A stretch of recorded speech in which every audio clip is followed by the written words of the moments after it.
பழைய சாத கஞ்சி. யூசுவலா நம்ம வழக்குகள்ல நம்ம என்ன சொல்லுவோம் அப்படின்னா, ஐஸ் பிரியாணி அப்படின்னு வந்து சொல்லுவோம்.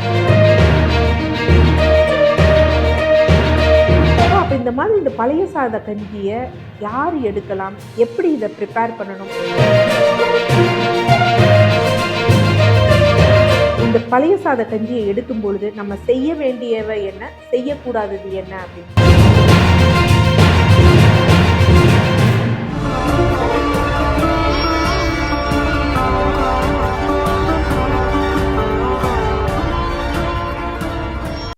டிசிஹெச் வியூவர்ஸ் அனைவருக்கும் வணக்கம். தொடர்ந்து நமது சேனலுக்கு அளித்து வரும் ஆதரவிற்கு மனமார்ந்த நன்றி. ஸோ இந்த பதிவில் எதை பற்றி பார்க்க போகிறோம் அப்படின்னா, பழைய சாத கஞ்சி. யூஸ்வலாக நம்ம வழக்குகளில் நம்ம என்ன சொல்லுவோம் அப்படின்னா, ஐஸ் பிரியாணி அப்படின்னு வந்து சொல்லுவோம். ஸோ இன்னைக்கு மக்களிடையே இந்த அவேர்னஸ் வந்துருச்சு. நிறைய ஆராய்ச்சி தரவுகள் பேப்பர்ஸ்லாம் சப்மிட் பண்ண ஆரம்பிச்சுட்டாங்க. இங்கே மட்டும் இல்லை, வெளிநாடுகளில். ஓ, இதில் இவ்வளோ ப்ரோபயோட்டிக்ஸ் இருக்குது, இவ்வளோ நிறைய விஷயம் இருக்குது அப்படின்னு சொல்லி இன்னைக்கு அவங்க வந்து என்னன்னா பெரிய பெரிய ஹோட்டல்ஸ்லயும் பெரிய பெரிய ரெஸ்டாரண்ட்ஸ்லயும் என்ன அப்படின்னா நம்ம ஒன்று வேணான்னு ஒதுக்குன கஞ்சி வந்து இன்னைக்கு வந்து பாத்தீங்கன்னா 100 ரூபாய் 150 ரூபாய்க்கு வந்து சேல் பண்றாங்க.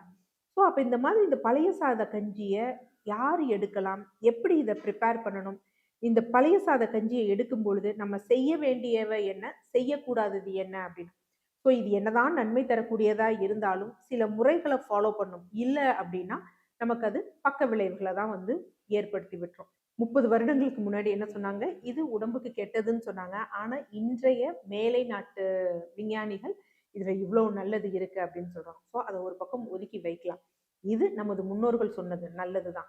ஆனா இன்று நாம் ஃபாலோ பண்றப்ப என்னென்ன தவறுகள் செய்யறோம் அப்படிங்கிறத வந்து பார்க்கலாம். முதல்ல இந்த பழைய சாத கஞ்சி இருக்கு பார்த்தீங்களா, அதற்கு நாம எடுக்கக்கூடிய அரிசி வந்து எப்படி இருக்கணும், அது ரொம்ப முக்கியம். என்ன காரணம், எதற்காக இந்த பழைய சாத கஞ்சி வந்து சாப்பிட்றோம்? குளிர்ச்சிக்கு மட்டும் கிடையாது, நிறைய சத்துக்கள் கிடைக்கணும் அப்படிங்கிறதுக்காக தான். விட்டமின் பி சார்ந்த சத்தெல்லாம் நமக்கு கிடைக்கணும் அப்படிங்கிறது ரொம்ப முக்கியம். ஆனா இன்றைக்கு இருக்கக்கூடிய நல்லா பாலிஷ் பண்ணப்பட்ட அரிசியில ஒண்ணுமே கிடையாது. ஒன்னே ஒண்ணுதான் இருக்கு, மாவு சத்து. வெறும் மாவை அப்படி பிடிச்சி வச்சிருக்க சத்து தான். அதை தவிர்த்து வேற எதுவும் இல்லை. ட்ரேஸ் ஆஃப் ஃபைபர் இருக்கு, பெருசா கூட ஃபைபர் கிடையாது. ஸோ இந்த மாதிரி இருக்கக்கூடிய ஒரு அரிசியை நம்ம பழைய சாத கஞ்சியா எடுத்துட்டோம் அப்படின்னா நமக்கு குளிர்ச்சியா இருக்கும். பாக்டீரியா கூட நல்ல பாக்டீரியா நமக்கு கிடைக்கலாம். ஆனா சத்துக்கள் அப்படிங்கிறது பெருசா இருக்காது. ஸோ இதையே நம்ம வழக்கமா வச்சுட்டு இருந்தோம் அப்படின்னா ஈஸியா வந்து நமக்கு உடல் பருமன், அதே மாதிரி பார்த்தோம் அப்படின்னா சர்க்கரை நோய் போன்றவை, இல்லை இன்சுலின் ரெசிஸ்டன்ஸ் அப்படிங்கிறது ஏற்பட்டுரும். ஸோ அதனால என்ன அப்படின்னா இதற்கு நம்ம பயன்படுத்தக்கூடிய அரிசி கண்டிப்பாக கைக்குத்தல் அரிசியோ, இல்லை என்ன அப்படின்னா பட்டை தீட்டப்படாத அரிசிகள், தூயமல்லி அரிசிகள், இந்த மாதிரி அரிசியை தான் நம்ம வந்து பயன்படுத்தணும். அது ரொம்ப முக்கியம். ரொம்ப ஹார்டா இருக்கக்கூடிய அரிசி, இந்த மாப்பிளை சம்பா, கருப்பு கவனி அரிசி அப்படின்னா அதை என்ன பண்ணணும் அப்படின்னா அது சமைக்க கொஞ்சம் லேட் ஆகும். அப்போ என்ன பண்ணணும் அப்படின்னா காலையில வந்து நல்லா ஊற வச்சிடணும். இல்லை காலையில நல்லா வந்து ஒரு 5 மணிக்கு வந்து ஊற வச்சிடணும். நமக்கு தேவை எவ்வளவோ நல்லா வாங்கி ஊற வச்சிடணும். ஊற வச்சுட்டு மதிய நேரத்தில் என்ன பண்ணணும் அப்படின்னா நல்லா மண்பானையில தண்ணி வச்சு உலை கொதிக்கும் பார்த்தீங்களா, உலை கொதிக்கும் பொழுது இந்த அரிசியை எடுத்து அதுல போடணும். யூஸ்வலா வந்து நீங்க ஐயோ போட்டுட்டு பார்த்துட்டு இருக்கணும் அப்படின்லாம் இல்லை. நம்ம சாப்பிட்ற சாதா அரிசி மாதிரி இது பொங்கி பொங்கி எல்லாம் வரவே வராது. அது எவ்வளோ கொதிச்சாலும் அந்த பொங்குற இது கிடையாது. ஏன்னா அந்த அளவுக்கு நியூட்ரிஷன் இருக்கு, டென்சிட்டி இருக்கு. ஸோ அதனால என்ன செய்யாது, பொங்காது. ஸோ அப்போ வந்து நம்ம கொஞ்சம் டைம் ஆகும். ஆனா இருந்தாலும் மூடி வச்சு நம்ம பார்த்தோம்னா மண்பானை அப்படிங்கிறப்ப கொஞ்சம் ஈஸியாவே வந்து சீக்கிரம் வெந்துடும். ஸோ இப்ப சாதம் நம்ம வடிக்கக்கூடிய பதம், ஏன்னா உணவு பதார்த்தத்துல அதுவும் இந்த சாதத்துல வந்து இந்த வடிக்கக்கூடியது வந்து ரொம்ப முக்கியம். நம்ம நார்மல் ரைஸே வடிச்சோம் அப்படின்னா ரொம்ப அந்த தண்ணி குழப்பாய் நேரமான பிறகு இருந்ததுன்னா அது சரியான பக்குவ முறை இல்லைன்னு அர்த்தம். அதே மாதிரி அப்படியே தண்ணியா இருந்துச்சுனாலும் அது பக்குவ முறை இல்லை. ஸோ ரொம்பவும் குழப்பா இல்லாம ரொம்பவும் தண்ணியா இல்லாம கொஞ்சம் ஒரு தழும்பிய பாயாசம் போன்று இருக்கும் பார்த்தீங்களா, அதுதான் அந்த உணவு நம்ம உண்பதற்கு சரியான பக்குவம். இதுல எப்படி நம்ம பக்குவம் பார்க்கணும் அப்படின்னு பார்த்தீங்கன்னா, அந்த அரிசியை எடுத்து நம்ம வெந்ததை நம்ம சாதத்தை வாயில போட்டிருந்தா அது மெல்ற மாதிரி இருக்கணும். இல்லை கையில உடைச்சோம்னா அப்படி கொஞ்சம் நசுங்குற மாதிரி இருக்கணும். நம்ம மற்ற சாதம் மாதிரி குழஞ்சிருக்கணும் அப்படிங்கிறது நம்ம எதிர்பார்க்க கூடாது. ஸோ இது மதியம் பண்ணிட்டோம். மதியம் பண்ண பிறகு என்ன பண்ண அப்படின்னா, மாலை வேளையில அந்த வடிச்ச கஞ்சி இருக்கு பார்த்தீங்களா? அத திருப்பி அந்த சாதம் இருக்கக்கூடிய, சோறு இருக்கக்கூடிய மண் கலயத்துல ஊத்திட்டு, கொஞ்சம் உப்பு போட்டுட்டு, கொஞ்சம் ஒரு 1 ஸ்பூன் இல்ல 2 ஸ்பூன் தயிர் வந்து அதுல சேர்க்கணும். சேர்த்து மூடி வச்சிரணும். ஸோ ஒரு உணவு பழைய சாத கஞ்சி நம்ம எடுக்கிறோம்னா, எவ்வளோ நேரம் அது ஃபெர்மென்டேஷன் ஆயிருக்கு, நொதிச்சிருக்கு அப்படிங்கிறது ரொம்ப முக்கியம். சில பேர் என்ன பண்ணுவாங்க, போட்டுட்டு உடனே குடிச்சுட்டு இது பழைய சாத கஞ்சிங்குவாங்க. 8 மணி நேரம். 8 மணி நேரத்திற்கு குறையாமலும் இருக்கணும். 8 மணி நேரத்திற்கு மிக இல்லாமலும் இருக்கணும். 8 மணி நேரத்திற்கு குறைவா இருந்ததுன்னா, அது போதுமான அளவு நல்ல பாக்டீரியா இருந்திருக்காது. ஸோ அது நமக்கு குடிச்சா ஒரு மாரி மந்தம் போன்றவை இருக்கும். அடுத்து 8 மணி நேரத்திற்கு மேல ரொம்ப அதிக அளவு இது பண்ணோம்னா, என்ன இருந்தாலும் இது மாவுச்சத்து, கார்போஹைட்ரேட். நேராக ஃபெர்மென்டேஷன் ஆக அதுல ஆல்கஹால் வர ஆரம்பிச்சுரும். கிட்டத்தட்ட ஒரு 2.5% ஆவது ஆல்கஹால் அதுல வர ஆரம்பிச்சிடும். அதனால 8 மணி நேரத்திற்கு மேல வந்து அது ஃபெர்மென்டேஷன். அந்த புளிப்பேற்றம் வந்து பண்ணக்கூடாது. அது ரொம்ப முக்கியமான ஒரு விஷயம். அடுத்து என்ன அப்படின்னா, அந்த நம்ம அந்த சாதத்துக்கு யூசுவலா குக் பண்ணிறோம். ஆனா அதுல தண்ணி ஊத்துறோம் பார்த்தீங்களா, அந்த தண்ணி முடிஞ்ச அளவு நல்ல தண்ணியாக இருக்கணும். அதுல ஏதாவது கன்டாமினேஷன் இருந்தது, இல்ல சாதத்த வந்து நம்ம கையில ஏதாவது கொஞ்சம் இது பண்ணோம்னா, சில தேவையில்லாத பாக்டீரியா வந்து அதுல வரும். ஸோ அதுல முக்கியமா என்ன அப்படின்னு பார்த்தீங்கன்னா, பேசில்லஸ் சீரியஸ் அப்படிங்கக்கூடிய பாக்டீரியா இருக்கு. இது பயங்கரமான ஃபுட் பாய்சன் உடல்ல வந்து பார்த்தீங்கன்னா, சில தொந்தரவுகளை வந்து ஏற்படுத்தும். ஸோ அதனால என்ன பண்ணணும் அப்படின்னா, 8 மணி நேரம் ஃபெர்மென்டேஷன் மண் கலவையில வந்து இது பண்ணணும். அந்த தயிர் இது எல்லாமே நம்ம கொஞ்சம் கிளீனா வந்து மெயின்டெயின் பண்ணணும்.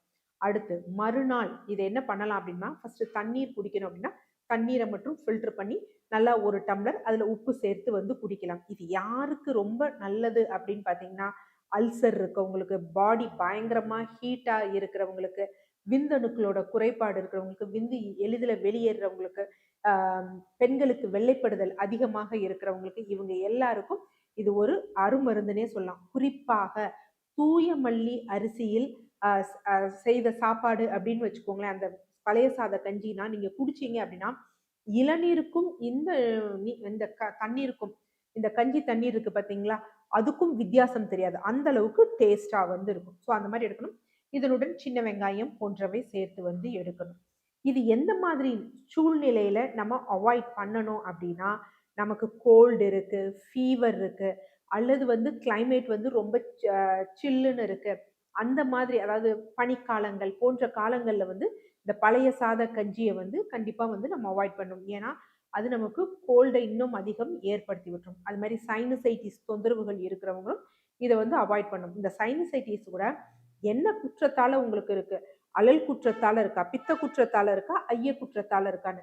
பித்த குற்றத்தால இருந்ததுன்னா, தாராளமா நம்ம பழைய சாதம் கஞ்சி, பழைய சாதம் சாப்பிடலாம். ஆனா, ஐய குற்றத்தால இருந்தது அப்படின்னா, நம்ம அத வந்து எடுக்கக்கூடாது. இது முக்கியமா நம்ம ஃபாலோ பண்ண வேண்டியது. அதற்கப்புறம் இதனுடன் சேர்ந்து நம்ம காய்கறி அந்த மாரி விஷயங்கள் எடுக்கலாம். அதெல்லாம் தவறு கிடையாது.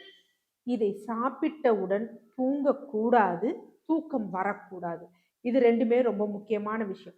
ஏன் சாப்பிட்டவுடன் தூங்கக்கூடாது அப்டின்னா, இது நம்ம பாடி ஹீட்டா இருந்ததுன்னா, இத குடிச்சோம் அப்டின்னா, நல்ல பாக்டீரியா வயிற்றுக்கு போகுது.